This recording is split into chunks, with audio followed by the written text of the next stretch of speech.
Genesis 31, 1-21. Jacob heard that Laban's sons were saying, "Jacob has taken everything our father owned and has gained all this wealth from what belonged to our father." And Jacob noticed that Laban's attitude toward him was not what it had been. And then the Lord said to Jacob, "Go back to the land of your fathers and to your relatives, and I will be with you." So Jacob sent word to Rachel and Leah to come out to the fields where his flocks were.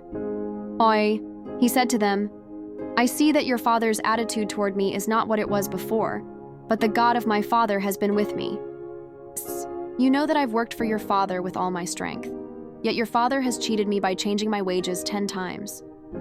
However, God has not allowed him to harm me. If he said, 'The speckled ones will be your wages,' then all the flocks gave birth to speckled young, and if he said, 'The streaked ones will be your wages,' then all the flocks bore streaked young. And so God has taken away your father's livestock and has given them to me. In breeding season, I once had a dream in which I looked up and saw that the male goats mating with the flock were streaked, speckled, or spotted. The angel of God said to me in the dream, 'Jacob.' I answered, 'Here I am.' Wait, and he said, 'Look up and see that all the male goats mating with the flock are streaked, speckled, or spotted, for I have seen all that Laban has been doing to you. 13 I am the God of Bethel, where you anointed a pillar and where you made a vow to me. Now leave this land at once and go back to your native land.'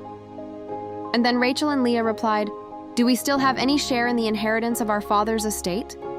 Does he not regard us as foreigners? Not only has he sold us, but he has used up what was paid for us.' 16. Surely all the wealth that God took away from our father belongs to us and our children. So do whatever God has told you."